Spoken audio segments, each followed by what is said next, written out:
Ladies and gentlemen, boys and girls, wrestling fans around the world, I would like to personally welcome you to episode number 6 of the greatest pro wrestling podcast in the tri-state area, the Hot Tag Podcast. Now, as per usual, this is the podcast where we talk about anything and everything pro wrestling. I am one half of your host, Rashaad, and the other half of your host, my tag team partner in crime, Justyn. Justyn, what's good with you, bro? What's up, bro? Happy to be here. Back from our little vacation from SummerSlam. Ready to get into episode 7. I think we are on now. Episode 7. This is the 6. 6? 6. Mm-hmm. Of We almost here, though. The Hot Tag Podcast. We moving along. I'm happy to see it. Listen, bro, we did take a little break, but that's obviously for good reason. You know, we were occupied, as you'll see, later on in the week. We were at SummerSlam.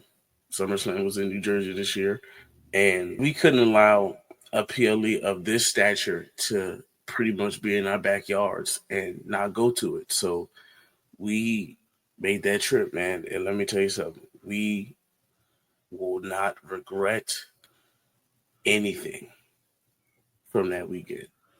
That was probably one of the best weekends of wrestling for us in a while. Hands down, a great experience, which we'll get further into. We'll talk about, our experiences, our thoughts, go over the matches, what we thought, how we felt. Listen, if you were there in attendance or if you watched on Peacock, maybe you share some of our, feelings or thoughts. Maybe you have some different thoughts and feelings, but, all in all, we're going to get into it. We're going to start off with the first match of the whole show, kicking off the show, which I thought was a great way to start the show with two of your biggest stars right now going up against two of your future biggest stars. Roman Reigns and Jey Uso taking on Braun Breaker and Bronson Reed. As you know, Roman Reigns and Jey Uso got the win here, but I think we all knew that going in. This loss wasn't going to really have too much of an effect on the momentum of Braun Breaker and Bronson Reed. Anytime you're going up against two Hall of Famers on the other side, you can't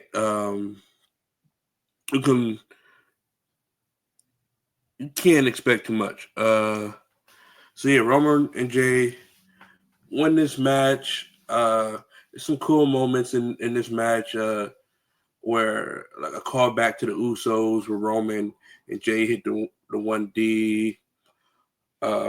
Roman pushes Jey out of the way to save him from getting speared, which then leads to Jey being able to capitalize and get the win.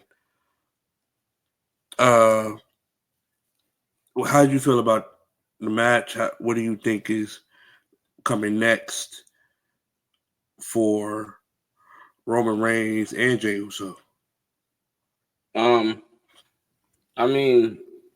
Personally, I think for Jey, honestly, I don't know. I'm going to be honest with you. I don't know what's next for Jey. Maybe down the line he's back in the world title opportunity picture. Maybe he finds himself in the Intercontinental picture again. I can't really remember when the draft is. Maybe somehow Jimmy finds his way on Raw or Jey finds his way on SmackDown, and we get the reuniting of the Usos. For Roman, we do know that he's filming Street Fighter soon.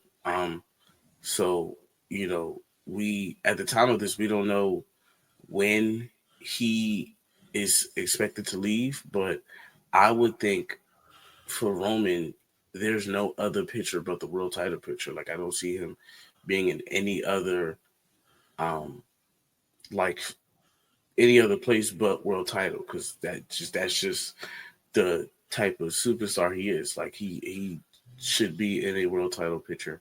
And if not, then I mean the match is gonna have some type of meaning in a sense, but I think world title picture for either or honestly, but for Roman, that's a definite. For Jay, I'm not fully sure. Um, but I mean, definitely excited to see what happens and where it goes. Mhm. Yeah, I definitely think that with what will transpire later in the night and everything that's been going around between Rollins and Reigns for so long, I feel like them it's due time for them to have a real serious uh one-on-one match. I know they had one in Royal Rumble of I think like 2020. I think that match was 2022 Royal Rumble where they had a one-on-one match, but we know that match got thrown out, DQ, so no finish. I think it's really time for them to have a decisive one-on-one match, but I do not see it happening for a while. Like you said, Roman is going off to film a movie soon, so um, it's really going to leave Jay in a really tricky position where, he can go back after the world title, but we know he's not going to win it. I wouldn't be mad at a feud between him and Dom for the IC championship. But once you just had him at the top, do you really want to bring him back down there? It's a tricky one for Jey Uso, but I'm sure WWE will figure it out somehow. He still has all the support in the world from the fans, so um, I know he's not feeling it too much. But yeah, it'll be interesting to see what's next for Jey Uso. As for Braun Breaker and Bronson Reed, they're going to continue to prosper under the learning tree of Seth Rollins, of Paul Heyman. They'll be perfectly fine. Well, so we can move on from that uh, into the Women's Tag Team Championship. Good match, uh, but surprising end to me. I know Rashaad called uh, the ending of this match. He called the championships changing hands here. I I didn't think it would happen because I just thought they was going to run the storyline with the Judgment Day holding the tag belts and kind of Roxanne infiltrating the Judgment Day and kind of it's taking Liv's spot in a way. But WWE had other ideas, other plans, and Alexa Bliss and Charlotte Flair defeat the Judgment Day, Roxanne Perez and Raquel Rodriguez to win the women's tag team championships. Uh, yeah, I thought it was shocking to me, but I'm not too mad at it. How do you feel? I mean, I kind of figured it was going to be a change hands. Like because once you had the fatal 4-way tag team championship match at Evolution. I mean, and they were the only team to one that was in the finish, and then two, like they got a title match instantly right after that. So it's just like, okay, if that's the case, then we kind of know WWE booking. They're going to win the title next PLE, and that's pretty much what I kind of figured once I saw that. Plus, when you have Charlotte and Alexa with this little "we're not friends" gimmick, but they kind of are acting like friends in a sense. It's like, okay, like you kind of need a breath of fresh air, and they pretty much got that.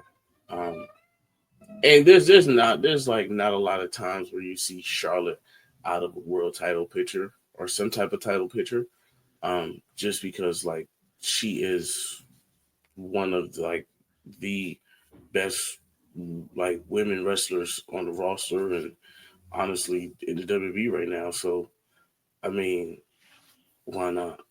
So I'd say I mean that's how I mean the match, like I said, match was solid, had some good spots on it. But I mean I instantly knew that it was just gonna be a change of title that night. So um yeah. Yeah, Sami Zayn defeating Karrion Cross. None much here. It was them trying to get Sammy to turn, and Sammy sticking to his morals, and it ended up actually getting him to win this time instead of costing him. The main reason why I wanted to stop here is because Karrion Cross. Karrion Cross has been building genuine momentum support from the fans for a while, which is something he did not always have. He was always a good character. He was believable.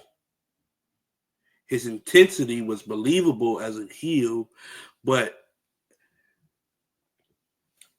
he was one of those people that you didn't see too much other than, scary, protruding heel. But he's actually been building up some support to the point where I'm hearing some people online say, hey, maybe we change Karrion Kross to a face. Me personally, I don't know how well that will work considering his whole persona and character is based around literally making people's lives miserable until they conform to whatever beliefs he has. But what do you think? You think Karrion Kross should be healed? Do you think he should stay in the WWE? Try to bet on himself elsewhere? Where does Karrion Kross go from here? So I think so I think I said it. I don't know when I said it, but I remember telling you that I think now Karrion Kross now would do like great work in TNA again. I think he would like just be out of this world if he was to go back to TNA again. Just because of one that like him already building that fan base in WWE and then translating it over to TNA. I think one that works out for TNA and that works out for him because we know TNA and WWE have that partnership. Now, granted, he may not have he doesn't have like a WWE contract per se if he leaves, but like obviously him doing that work in TNA again and having that support, like maybe then WWE can realize like, okay, you know what, we misused you or we could have done better. And I think that's what they could do better with Karrion Kross. I think Karrion Kross is entertaining. Uh, I think his mic skills is solid to me and his in-ring work is solid to me. So if WWE doesn't listen to the fans, which there are more than just like 30, 40 fans chanting his name. Like there are a bunch of more people. At the post show, they were chanting. I listened to it a couple times. They were chanting, "We want Cross," and Triple H did dismiss it as "We want Brock." But sir, I don't know if you need to get your ears checked, brother, but that was not what they were saying. And if we know Triple H, we know he's on social media. There's we can't there's no way he can deny that he's not on social media. He's on social media, so I'm pretty sure he's seen the clips and he's seen people saying it was Cross. So hopefully he looks at that and he continues to be for the boys and do something with Cross. But if not, then hey, listen, go back to TNA and do what we know you could do at WWE here, just with a company that's going to be able to back you, actually back you. So, yeah, that's what I think. I think he should just leave, go to TNA. Would I want him to come back? I mean, of course, but I wouldn't come back if they're not going to use you the way you should be used. But no, and he shouldn't be. He shouldn't be a face. Yeah. He should not be a face. I think he should stay heel. That's his whole persona is heel. Yeah. I just think it would get real watered down and old fast, and wrestling fans are so fickle at times where they just by the second month of it they'll be already turning on them. So keep them heel, just really put some steam behind them, and he should be good. Moving on to the more shocking moment of the night for the both of us. Tiffany Stratton, Jade Cargill, WWE Women's Championship, and a little sneak peek of the vlog coming out from SummerSlam and our predictions, because we did do predictions before the show. Me and Rashaad both picked Jade to win. Jade to win this match and win the belt, and that is not what happened. Tiffany Stratton beats Jade Cargill clean. No shenanigans, just clean, straight up. And I could say I was not expecting that. I definitely thought this was lining up for Jade to win here. She won the King of the Ring. She's been looking really good. She got the 2 wins over Naomi, who is now the Women's World Champion. I for sure thought this one was going to Jay here.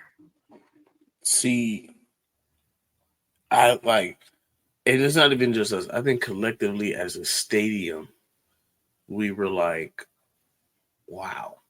They just allow Tiffany Stratton to beat Jade Cargill clean. Just no there were when we say clean, I mean there was no type of bumps or referee bumps or interference. No, it was just counter, finisher, retain title. I think it was 1 PME too.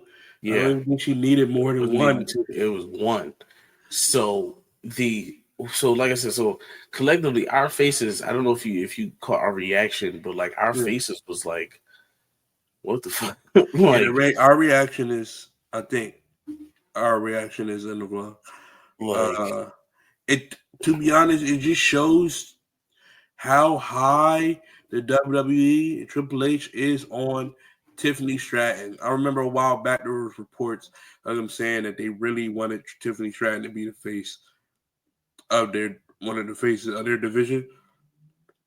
Her and Rhea Ripley. I mean, yeah. They are fully running with that, and Tiffany is good. She's really good. Her mind skills can be sharpened, but she's still incredibly young. It's just incredibly green it is, in my opinion. She was on the main roster for all of a year and a half, I want to say, before she was already Miss Money in the Bank and Women's Champion. So, yeah, WWE is fully behind Tiffany Stratton. I guess more than Jade, the big free agent they brought in. I mean, so there's a clip in Unreal that Triple H pretty much told Jey Uso, he said, yo, he was like, pause, I want to put a rocket in your ass.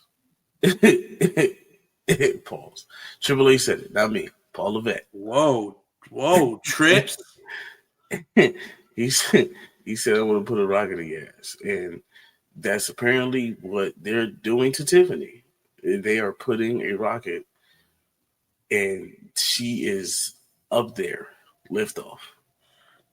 You just be, because we all thought like, okay, she's gonna switch hands to Jay, and Jay's gonna go to a little title run. No, like if you look at the names that she's beat, she's beaten Jay, she's beaten Nia, she's beaten Charlotte, she's beaten Trish. Like she's beaten like a good amount of people, which makes me think, are they? Yeah, like are they? Which makes me think in the back of my mind, are they saving Tiffany Stratton for Bianca Belair? Sheesh. I don't know. I really don't know. It could very well be they're waiting on the Bianca Belair, but last time we saw Bianca Belair, she was on Raw. I don't know, man. I don't know. It's tough, but as a collective, we were just like, wow. Yeah, I don't know. I mean, there is room to talk about Rhea too, wasn't it for her, considering what goes on in that match on the second night. But as for Jade, what's the bounce back road look for her? Because it's not like you look at the landscape of the SmackDown division. Who is next for Jade Cargill that we would actually want to see? And I was giving this some thought, right? And I can only think of one name. That's a big money match, big money feud with somebody that is actually going to look like a real threat to Jade Cargill, and that is Nia Jax. If you look at it, Nia Jax has gotten the best of Jade Cargill in almost every turn. Every time they have a small interaction, it's usually with Jade getting the best of Nia. I mean, Nia getting the best of Jade. And I think you could use this feud to really test Jade's underdog ability, because she's never really had to be the underdog in any of her feuds thus far. I don't think in her career for real, besides against Nia Jax. So I give her it gives her a more to her character, more to her image, her presentation, to see her fight in that underdog role at least once. And the only person that's going to give it to her on that roster is Nia Jax. I mean, what happens if, so say she beats Nia, where do we go after that? Does she run it back with Tiffany after she just beat her? Looking at the landscape, she's gonna have to. it might be that it may be a one in between feud and back to the belt type of thing. Because I don't, unless there's some shakeups happening and some swaps, I don't really see too many people that can stand toe to toe and it be believable for Jade Cargill. So, but okay. So what happened? So what's next for Tiffany? Tiffany, because I mean, right now, Nia's on NXT. She's feuding with Last Legend. Okay. So, you know, it's not really like we have Chelsea. We got Julia. But Julius, U.S. champ. I said US champ. I really don't know. I really do But not know. Do they have her kind of just exist for a while, but then you're not really getting too much usage out of your champ? it's hard. It's it's scarce.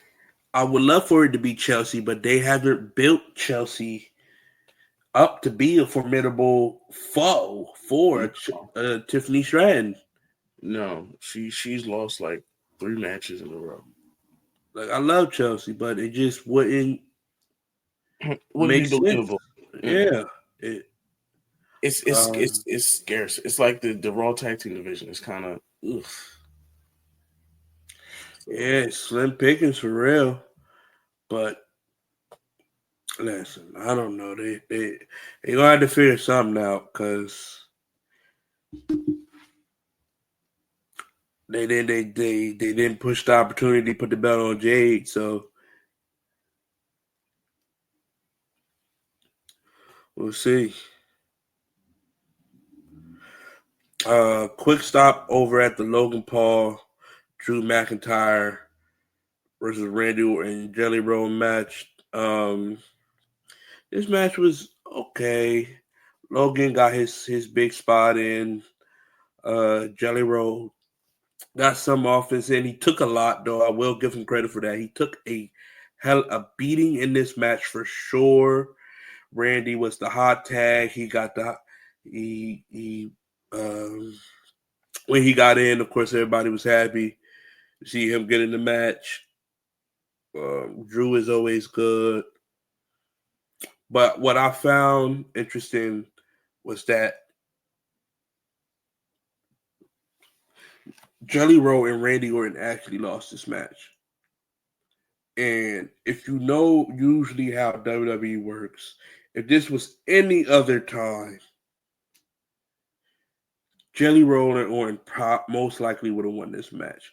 But I later learned that it was actually Jelly Roll who asked to lose. They originally had him going up in the match, but Jelly Roll himself asked to lose in order to always have a reason to come back. And I know I wasn't high on this match leading up to it. You can look back at the old podcast and can hear me basically really rip this match apart and shit on it.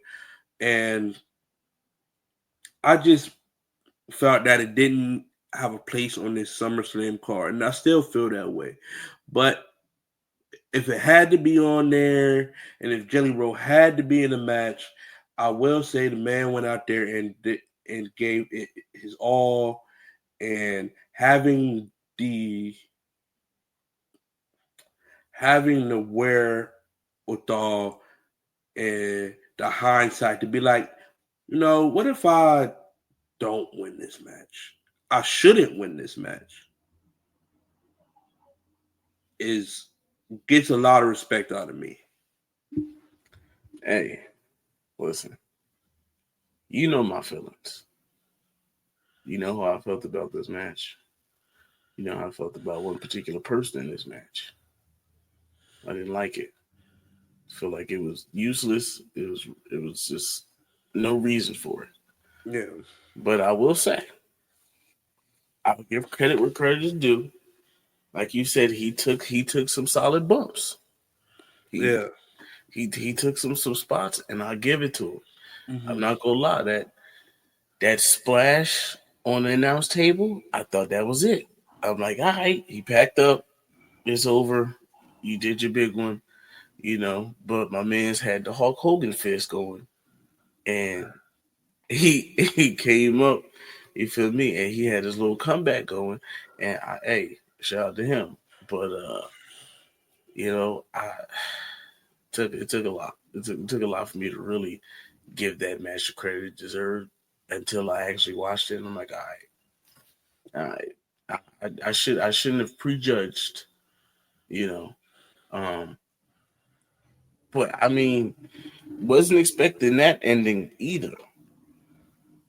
To be honest. Wasn't expecting that. Like I said, like it should props to Jelly Roll for being able to think outside the box. I know WWE originally had him winning that match, but y'all down for having the hindsight, the foresight, I should say, to be like, you know what, let's go a different way. It always gives me an opportunity to come back. It always gives me a reason to come back. And I should, like, if realistically they should not win the match. If you look at it, Jelly Roll doesn't wrestle. Yes, Randy Orton is a Hall of Famer, but it's, if you look at it that way, it's 2-on-1. And that's what it was for a lot of the match. After the frog splash through the table, they kind of played on that until Jelly Roll came back, but it still, like I said, wasn't enough. Logan Paul and Drew McIntyre get the win, and I'm honestly not mad at it. We move on from that match into the main event of night one. I'm sure by now everybody has seen this match. I was there in person to see it. We were there in person to see it. I am a huge CM Punk fan, so I was super hyped for this match going into it because I knew that Punk was winning it. I knew there was no one else to beat Gunther but CM Punk. And before we get into the end of the match, I do want to talk about the actual match itself. Now, the actual match itself was a slower paced match. And a lot of times after a long night of matches and action, that can kind of lose the crowd, right? And I'm not going to sit up here and say it didn't. From an in-house view, a lot of people were definitely wanting the pace to pick up more in this match. And I can't say I'm mad at them for wanting that. But, you know, if you look at the styles, they say styles makes fights. If you look at the style of Punk, especially nowadays, and you look at Gunther's style, which is real ground them out, hold them down, beat like real smash mouth. I could kind of see this match playing out like this, and it did. But by the end of the match, I will say they did have everybody invested in this one. Gunther takes a nasty bump over the announce table in this match that splits him wide open. I mean, when he came back over the announce table, he was pouring blood from his head, which kind of played into the match. Gunther played it into the match a little bit, and which made it real. That was real good to see. And Punk ultimately capitalizes on that, hits 2 GTSs in a row, and wins the World Heavyweight Championship. I popped hard for that, man. Just knowing how the status Punk was in 2011 when he left the WWE, or 2013, whatever it was. And it was 11. It was definitely like 16. But in him being back now, being world champion, main event in WrestleMania, which is what he wanted to do the whole time, winning the world championship at SummerSlam against Gunther in the main event, it was just great for me to see. And I'm sure it was great for every other Punk fan until that music hit. Burn it down. Yeah, man. Listen, that we always had this speculation, like, yo, what if this is a work? What if he's really not hurt? What if he comes back and actually like causes this man to lose the title? It was a lot of what ifs, right? And it wasn't really like confirmed. Or it wasn't like it was just always in the air. I would say I fell for the bait. I fell for the bait that Rollins had put out. I fell for the bait that Becky Lynch had put out. I fell for the bait on the social medias. I honestly believe the man was hurt.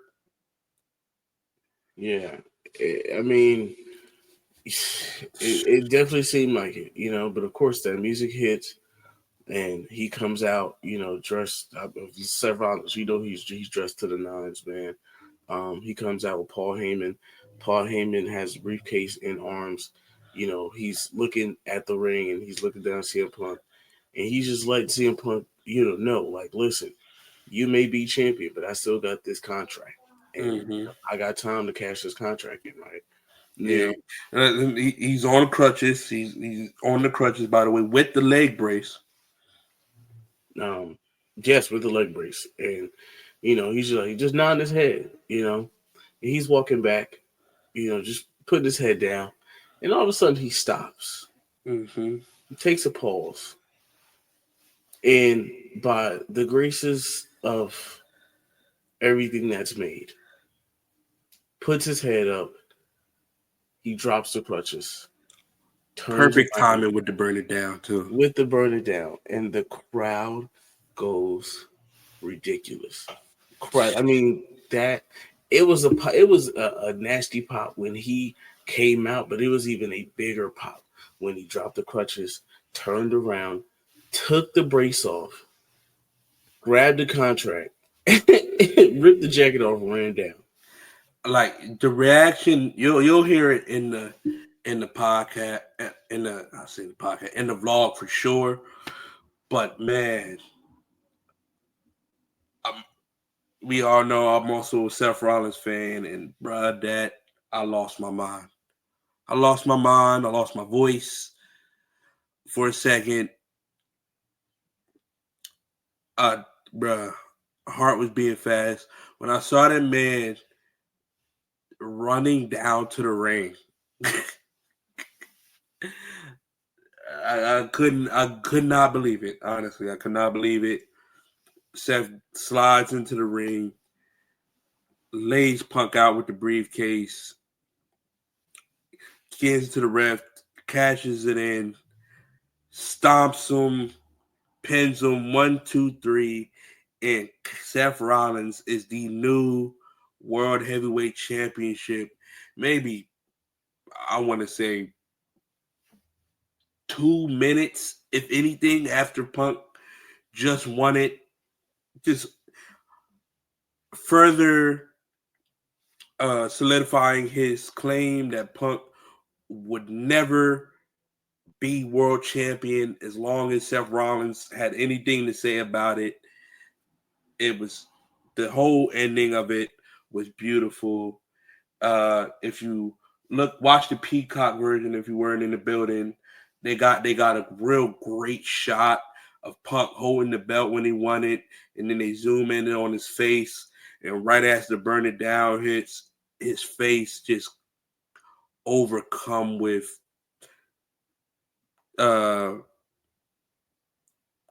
what's the word I'm looking for? Depression. Just depressed look on his face. He knows what's about to happen. And even if he didn't when Rollins first came out, by the time he was on his way down that ramp, he knew. Amen. How did you feel about the Gunther and Punk match? How did you feel about the end, the cash in, the swerve of the century? Listen, the match the match was, to me, it was a little like lethargic in a sense. I mean, granted, it was kind of a long night, but that match was, it was pretty much Gunther whipping a lot of ass, and then Punk rallying, and then Gunther whipping some more ass, and then Punk finishing and winning. Um, so it was a little lethargic for me. But that ending, man, I had a feeling like listen, when we go to a WWE event, um, uh, when we go to a WWE event, you can kind of tell with production. And with me, um, once I see a cameraman getting anywhere near a ramp or just a stage closer to the end of a show, something's gonna happen. And I always have my phone ready, regardless. Um, I always have my phone out just because you never know what's gonna happen. You never know what you're gonna expect with WWE, and that was one of those things we really sort of didn't expect. Um, and they delivered, and I mean, it was crazy. Like that, they call it the ruse of the century because nobody, not even people in the locker room, knew about it. Yeah. Like, So that came out afterwards that like they really kept this whole thing on the low low, including not really telling many people backstage, or like I said, Seth Rollins was in crutches everywhere he went post Saturday night's main event, and like they really sold this injury as real, which made it even better. I know some people aren't happy about the fact that they basically didn't allow like their peers to be involved, and that could create mistrust in the workplace or whatever. But let's be honest, if one person, if they had let it be known that even backstage that Seth wasn't really hurt, it would have came out in social media, and then the whole thing would have been ruined. So I kind of like it better this way. hey, Becky's so funny. She was like, "Oh, were my posts misleading?" Yes, they were, ma'am. They got me. Yeah, it was. Hey, man, shout out to the architect, man. That's why they call him the architect. Come on. Always got a plan B. Now, Always. what would you rate out of 10? What would you rate SummerSlam Night One? SummerSlam night 1 out of 10, I would give it a solid. I'll give it 6.5. Okay, why? Um, besides really Rollins, not Punk versus Gunther, the rest of these matches on this night of the card were kind of just there for me. Like I went into SummerSlam night 1 fully, like really just wanting to see Punk win the championship. I really didn't. I knew Braun Breaker and Bronson Reed weren't winning. I knew. Uh, I don't want to say I knew the rest of these, but either way, I wasn't going to be like. I'm not concerned, or I'm not mad at any of the outcomes of the matches I predicted wrong. It's kind of I really just don't. I'm indifferent. I was indifferent to the outcome of a lot of these matches, besides the main event. So that's why I give it a 6.5. I don't think it was bad, but it definitely didn't get me out of my seat on a lot like night 2 did, which I thought was progressively better. It was a good start, night one, but night two definitely brought it home. Like, oh yeah, we at SummerSlam. I'm gonna go. This might be crazy, but I'm gonna go 5.5. I'm gonna go one lower than you. I'm going 5.5 because I agree with all your reasonings, but I think for me, man, if it wasn't for the main event, I mean, it wasn't for the opening match, and honestly, the opening match and low key Tiffany and Jade, and then like the return from Seth, you don't really get that much out of me either. I'm gonna be honest with you. You don't really get that much out of me. Like, matches, like I said, matches were solid, but it for that to be a 2-night SummerSlam like that, it should have been a lot. I feel like the spot should have been a little more crazier than than it was.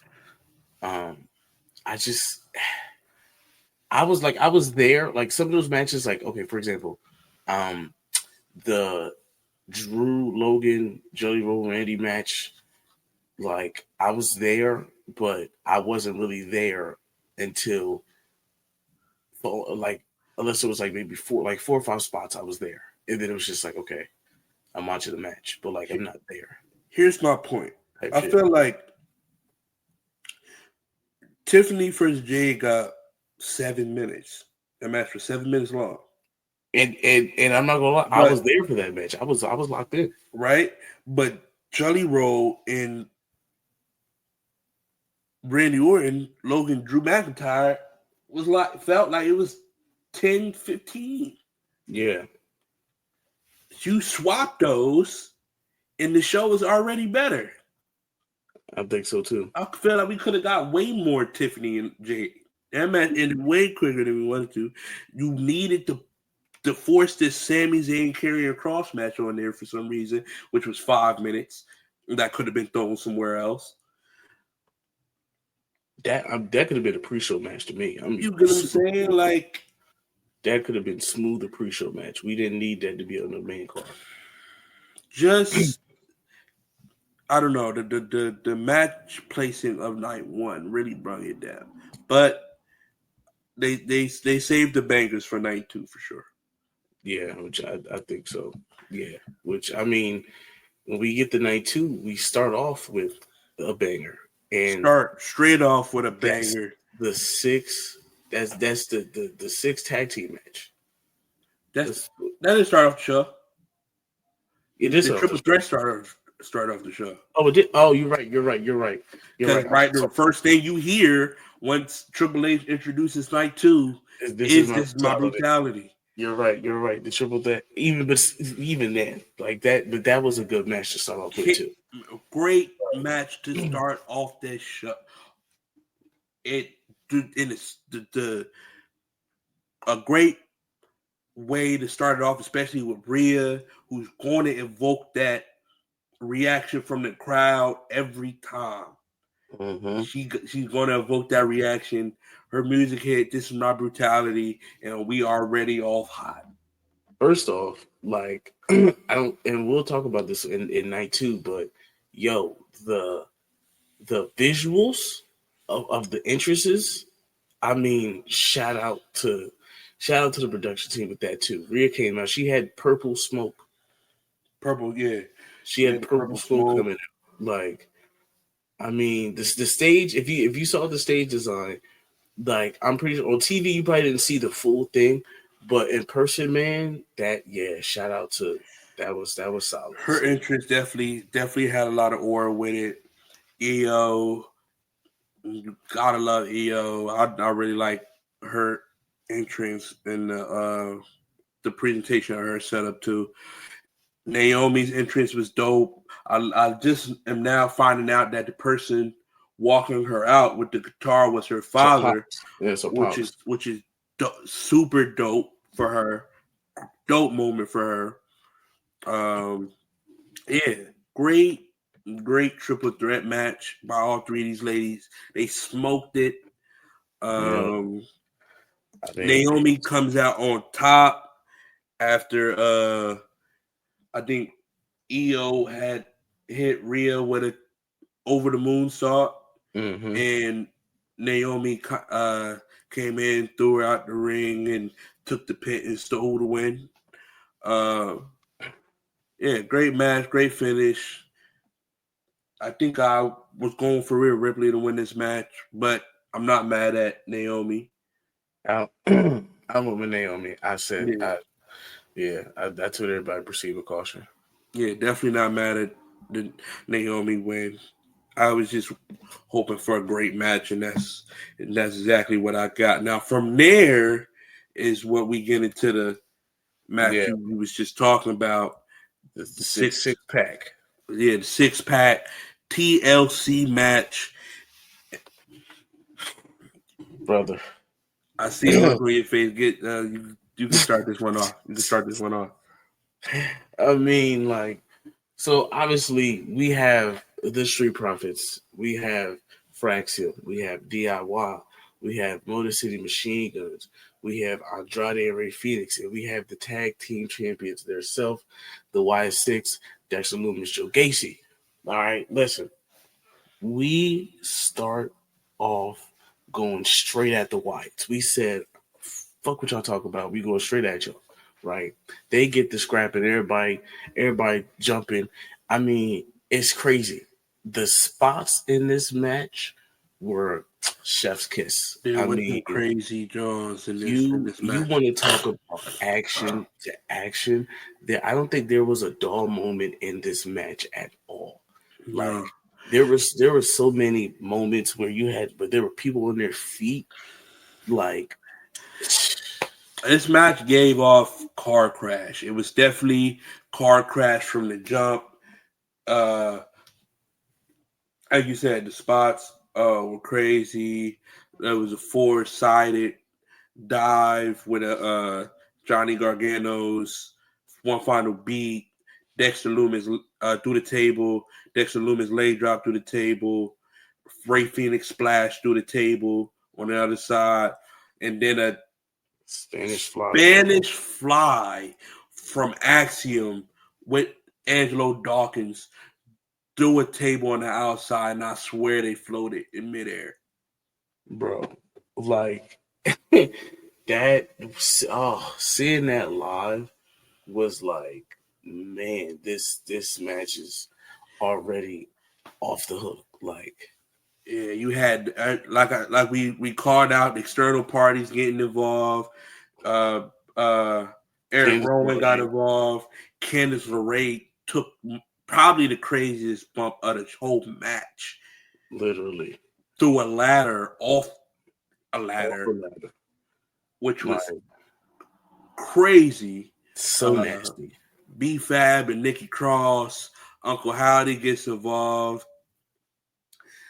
It was a crazy, chaotic match. It was fast-paced. Like you said, they definitely did not want any dead points. They wanted the crowd involved through this whole match, and they were. The Y6 come out, the winners, and they retain, but the match was incredible. Yeah. Shout out to all 6 of them teams for going out there and literally putting their bodies through hell. I mean, that just shows how hot the SmackDown Tag Team division is right now. Yeah, SmackDown Tag Division finally got they big chance to put on, and they did not take it for granted. My favorite match of the night. We move on to Becky Lynch versus Lyra Valkyria for the Women's Intercontinental Championship, no disqualification, which I don't know why I forgot this was no disqualification until like they start bringing out weapons, and I looked over at Rashaad like, is this a no disqualification, man? Like, yeah. And I'm like, oh shit, okay. Favorite match of the night. This match, Rashaad is saying that with pure sarcasm because this match fell flat. I don't know what it was about this match. Like, Lyra is great. Becky is great. No disqualification with all the history they have should have been is added to the greatness of this match. But for something was not clicking with this match. Maybe it was where it was placed. I don't know. Why do you feel like this match fell as flat as it did? I don't know what he's talking about. Okay, this was my favorite match of the night, and I'll tell you the reason why. 4 letters, 1 word. Wave. That reason why this is my favorite match of the night.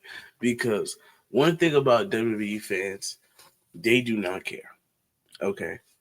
And while this match was going on, in a stadium full of, what did they say, 60,000 people was in there Sunday night? Yeah. There was about 60,000 people in there doing the wave while this match was going on. Yeah, this is live crowd. Definitely, this match probably went over a lot better on Peacock than it did in live. I will say, I'd have to watch it on Peacock back to really be able to like break down the match for real. But I maybe in person it was definitely distracting because the whole match, one side was trying to get the other side to do the wave, and then one side didn't do it. They said that side sucked. You know, we had a guy behind us who was so happy about the planes coming in from Newark. It was just a lot going on during this. It was so many elements. I mean, I think I looked and they were like, Lyra was like zip tied, and then I looked again, and then like she's under the ring. So it was, this match was so. I don't know if it's because we've seen them fight so many times already, to where it's just like it's not really much you can do to keep our attention. I mean, that's what the no disqualification stipulation was for. It just wasn't good. Like it didn't really capture, like captivate. It didn't really captivate, like, not just like us. It just didn't captivate a bunch of people to the point where they had to do the wave. Like, I don't. Yeah, not much in this match. Becky wins after Bayley comes out to get involved and to help Lyra, but ends up costing her, hitting her, and Becky capitalizes and wins.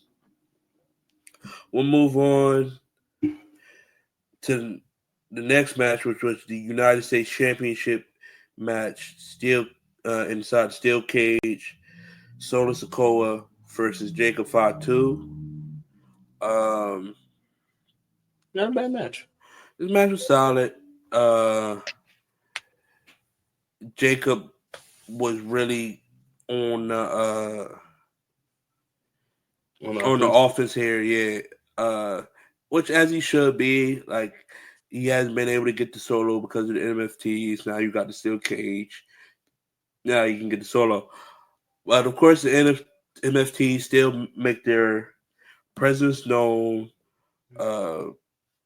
Jimmy Uso tries to come out and help, but the numbers game is just too much, and Tala Tonga ends up helping Solo escape from the cage and retain the belt. I picked Solo here. And just because I felt like this exact thing would happen. But after the match,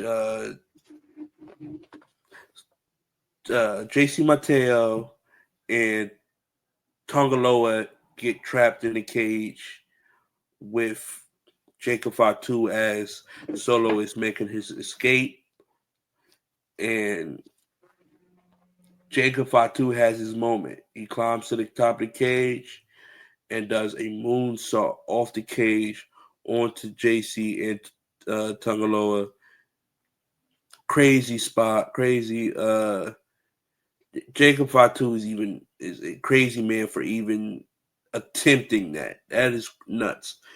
But it was definitely a cool moment for Jacob to have. He didn't win the match, but he definitely had the standout moment from that match for sure. So, now listen, Jacob was he's still hot, man. He still got some steam under him. We'll be seeing him with another title soon. Then the co-main, your favorite match of the night. Yeah, one for maybe it may be other than that that TLC match, Intercontinental Championship, Dominic Mysterio versus AJ Styles. AJ had a cool entrance in this match. He came out with the lowrider. Eddie Guerrero directly inspired gear, flames, and down to the shirt, Latino Heat shirt. I think it said phenomenal on it though. Comes out with the lowrider with his son, just dope.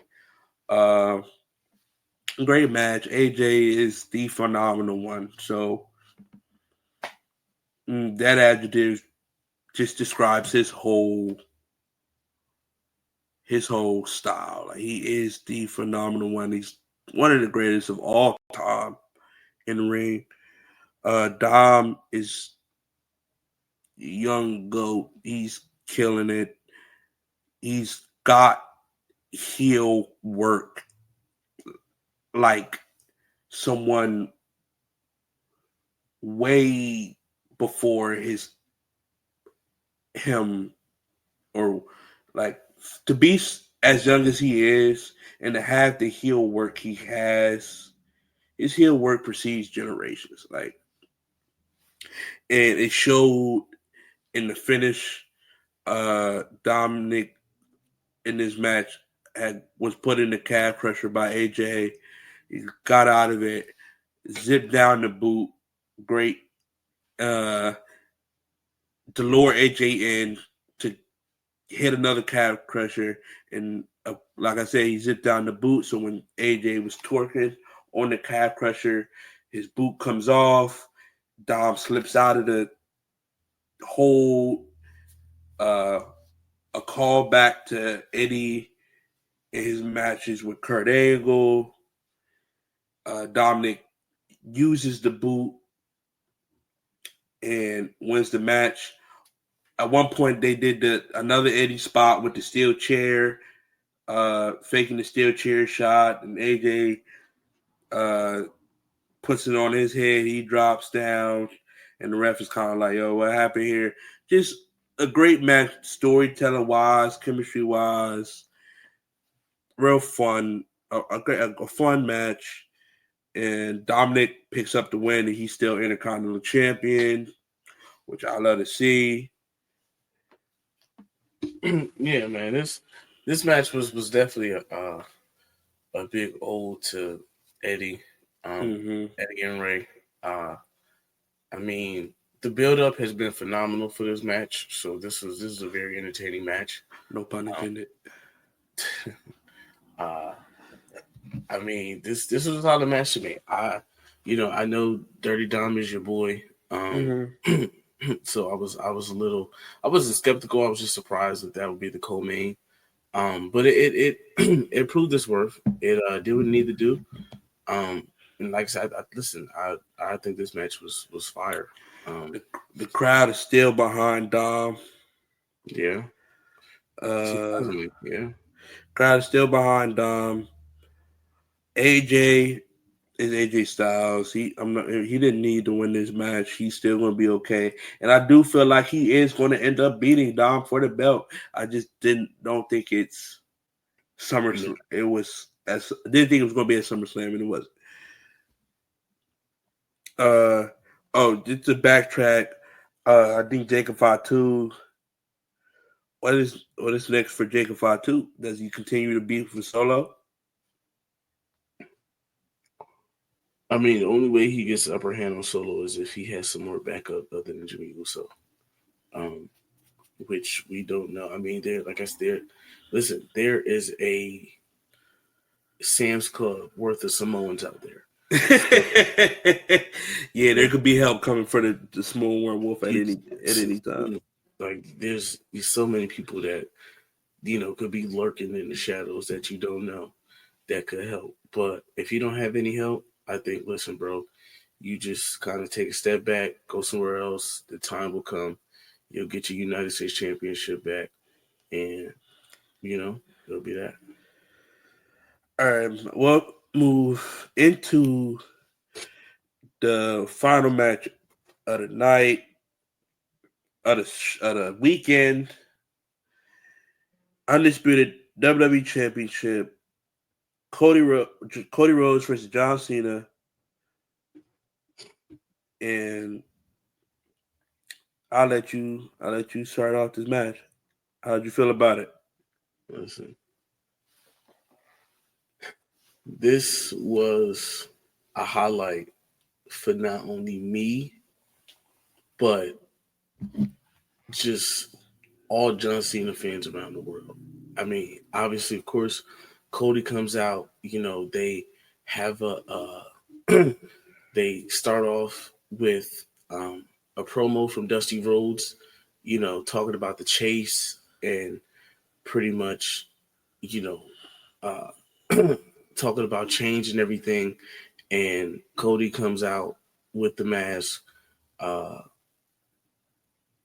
Obviously, he has a jacket. He's ready to go. Cena, as we all have known, with Hill Cena in the past, he has come out with no color, just all black, title backwards. But if we've seen from SmackDown, we were pretty much getting the turn of John Cena to be babyface or to be face again.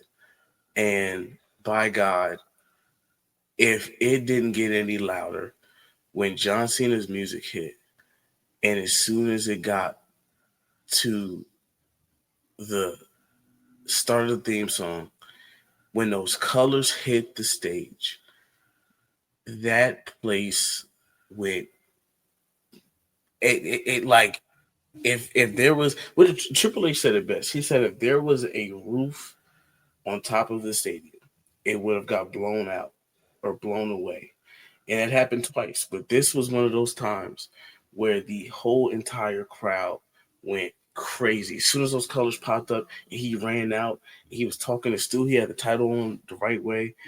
We already knew this is going to be a match for the books. And I will tell you, this was one of the best matches I have ever seen in person.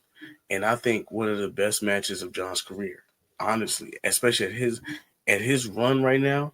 This has to be one of those matches up there. We talk about his better matches. Um, I mean, this was storytelling at its finest for me. Um, there was so many instances where you didn't know who was going to win. I mean, Cody, he hit he was hitting super Cody cutters. He was hitting crossroads. Like he was, John was hitting AAs and John hit the I can't think of it. He hit top rope leg drop. Yeah, he hit the top rope leg drop, like, which we haven't seen John Cena do that in years. Probably hurt like a motherfucker too. I mean, he did so many. He went back to old John Cena. Like he hit the nothing but net. He hit the nothing but net. He hit the nothing but net. Shout out to the young boy Carmelo Hayes. Yo, he turned back the clock on that match. Like there were so many. He hit a Cold Red. I like to call it the Canadian Destroyer, but yeah, no, because the Canadian Destroyer is the power driver version that Penta hits. Yeah. The Cold Red is like the Pop Rocks. So he hit the Cold Red like outside the ring. Like I mean, it was just he hit a super AA off the top rope through a table. Like this match had so many ups and downs to where you were just on the edge of your seat the entire time. You're like, who you don't know who's gonna win. Um, you know, and then I mean, it was just so many kickouts. I mean, Cody's kicking out of this, John Cena's kicking out of that. But in the end, Cody hit three crossroads, and unfortunately, as a Cena fan, Cody beat John Cena to become the undisputed WWE champion once again. And Cena's final run, um, I don't think he's going to be champion again, but I'm glad that we were able to see him win and him to become the first ever 17-time world champion. Yeah.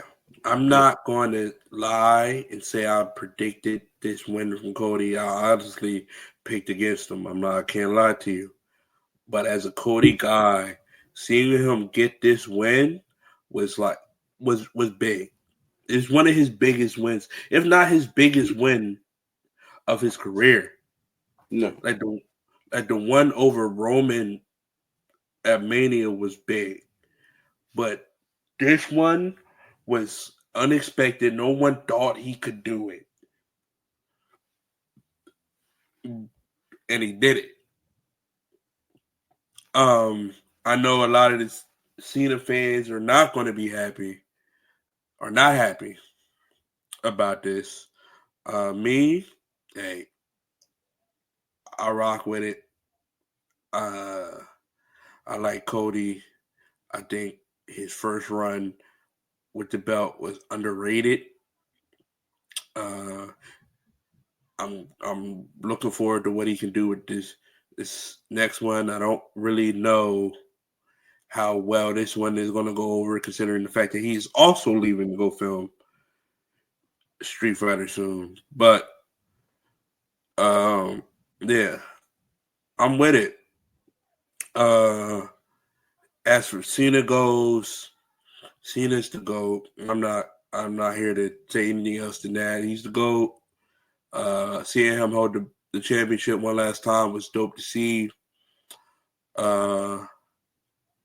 But now he's moving on. It's also dope to see face Cena come back. I thought it was going to be a double turn and Cena act like he was coming back to face, but he was secretly just gonna go back to his heelless ways. But no, he actually came back as full the John Cena we know and love. mm-hmm. He left it all out there. Probably the best match since he's been back, hands down. No, 1,000%. I mean, that he literally told Cody. He said that's the best. Like I've given you literally the best. You asked for the best version of John Cena, and that's me. That's what he gave him, and he for sure gave him the best version of John Cena that night. And that's a dope thing for Cody to receive from John Cena. More special than the title is.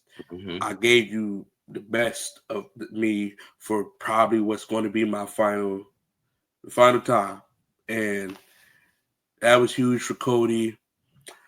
But we did not get to rest on those morals for too long. We did not get to rest in the emotion for too long, because at the end, after that long match, John Cena kisses the ring, puts his hand up, and as he slow turns to walk away, we hear the music of the Beast incarnate, Lesnar. Brock is back, and this came as a surprise to everyone. I don't know anybody that went into SummerSlam like, oh, Brock is coming back.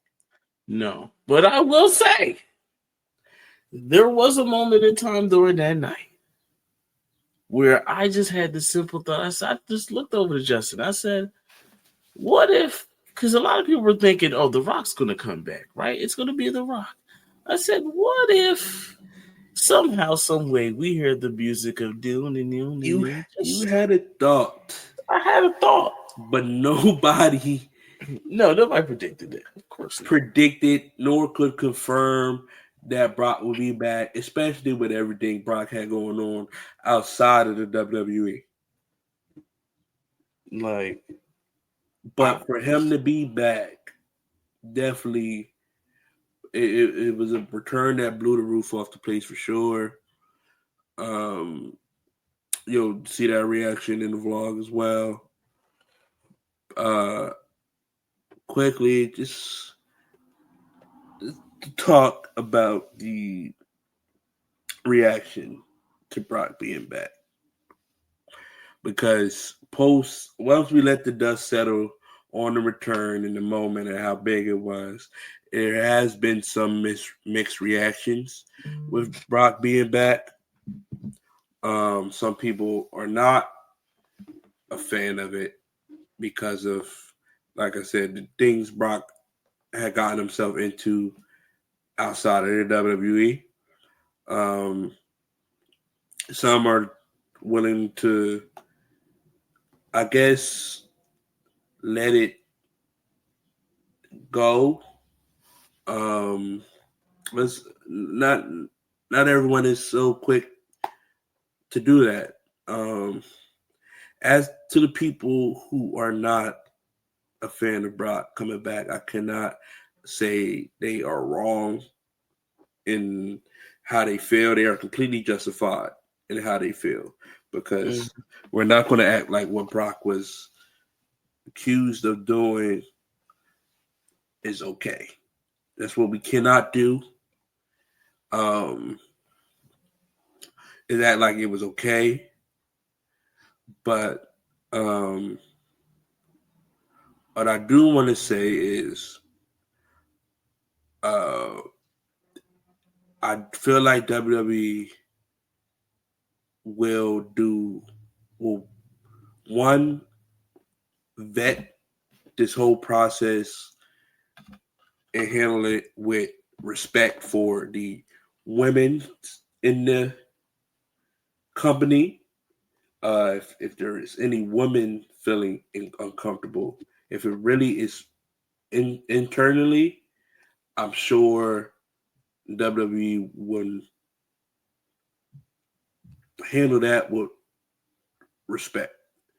Two, I don't think this is a long Brock return. Honestly, it might be a one and done situation in terms of you might have the feud with Cena and then go for some time.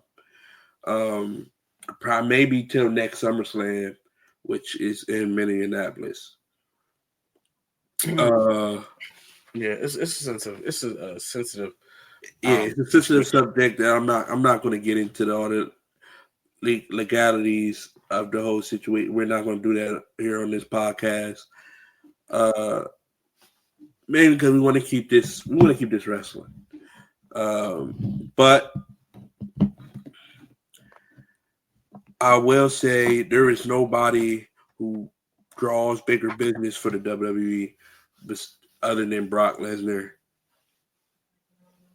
and probably The Rock. So I can definitely see why they were okay with bringing him back.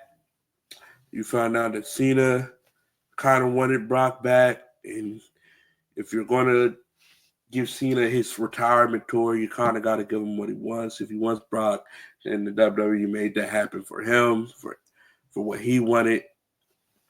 So that's why I feel like Brock is back.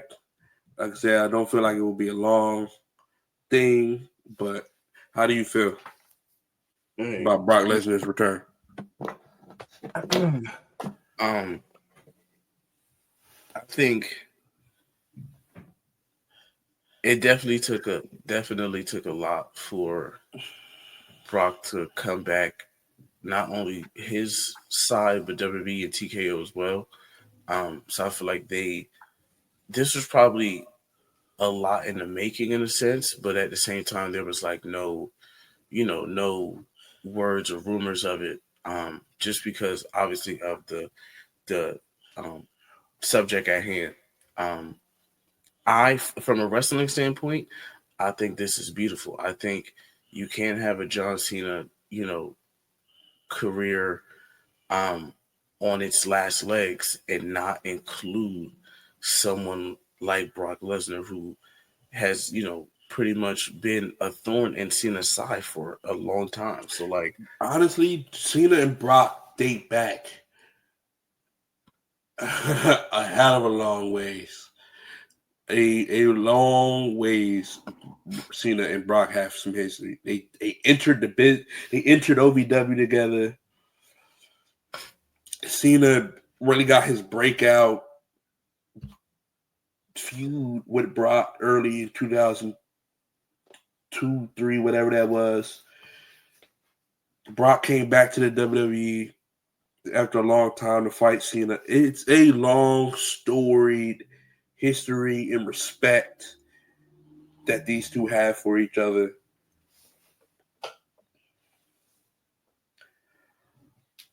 Which kind of make it is the reason as to why we're most likely having this match, most likely at Clash of Paris. Yeah, I mean he's scheduled to appear at Clash of Paris, so I mean we'll figure. Hey, we'll see what he has to say, and who knows, what happens after this. But like I said, from a wrestling standpoint, I'm excited to see it. I'm excited for what's happening next, and we don't have that many dates left of Cena, so just gotta buckle up and get ready for the ride. Rating of between 1 and 10 of night 2 of SummerSlam. Oh, this is easily like a 8.5 for me. 8.59. Yeah, I'm gonna give this. I'm gonna give this one a solid 9. Every match on this card, on this side of the card, I enjoyed. Besides the Becky Lynch Lara, that was kind of my only. Yeah, that was my only match I didn't really enjoy like that. Even the United States Championship match, that didn't have a lot in it. I still enjoyed the match, so I'll give it a 9. It's pretty high for SummerSlam. The 6.5 and the 9 levels out to about a 8.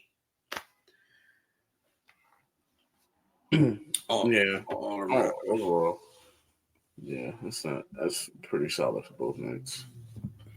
So, yeah, we're gonna quickly transition to Raw. There's not much here, right? Not much here, but I do want to talk about Seth Rollins and the opening segment of Raw. I felt like him and Paul Heyman definitely killed their town hall promo segment. They both killed it. But it was definitely dope to see LA Knight back because we hadn't seen him since Saturday night's main event when Seth had got injured. But and a lot of people thought it was because of that. But it's great to see that it wasn't that. He was just taking some time. But now he's back. And he interrupted Seth Rollins, which led to a world title match, main event in the show, which was a good match until Punk would interfere, costing LA Knight the match. Rollins, Bronson Reed, and Braun Breaker, who are now going by division, would attack both of them. lay both of them out. They thought they were in the clear, and then Roman Reigns shows up. Yeah, I thought Roman Reigns was going to get the best of him, but no, they laid him out too. And Take his shoes again. took his shoes again. I'm thinking there may be a triple threat, not triple threat, 6-man tag match on the horizon is what we're thinking, right? Or they might do a fatal 4-way. Okay. 2 possibilities. Fatal 4-way. Or if they don't want to include Roman and they want Roman to go, not want him to go, but they're going to let him go do his thing. A triple threat. Triple threat. Okay. Triple threats. Punk, LA Knight, Seth Rollins, because, LA Knight just got screwed out of his win, his championship match. Punk was the most recent champion, got cashed in on. There's room there for a triple threat. Maybe fatal 4-way if Roman has some time. Or maybe him versus Braun or Bronson. I mean, so like I said, he's on the poster for Clash at Paris. So like they're going to write him off somehow, some way, because filming for him starts September 2nd. Yeah. Clash at Paris is August 31st, August 30th, one of those days. So he's going to be written off somehow, some way. I don't know if it's how long it's going to be, because they said filming isn't going to be that long, but we'll see. Listen, we got a few more Mondays to see what's up, and he's expected to be on August 18th and August 25th, Monday Night Raw. So yeah, we'll see where they decide to go with that. Like I said, I think I'm leaning towards triple threat. For me, triple threat or 6-man tag. Maybe a fatal 4-way, but I definitely see something like that going down for Paris. But that's all we have for this week's episode of the Hot Tag Podcast. Thank you to anyone who listened to the whole thing. Thank you for all the support we've been getting on our posts on Instagram, on TikTok, to all the listeners who've been listening weekly. We've been having a lot of fun recording the show, and we're only getting started. So, yeah. Closing thoughts.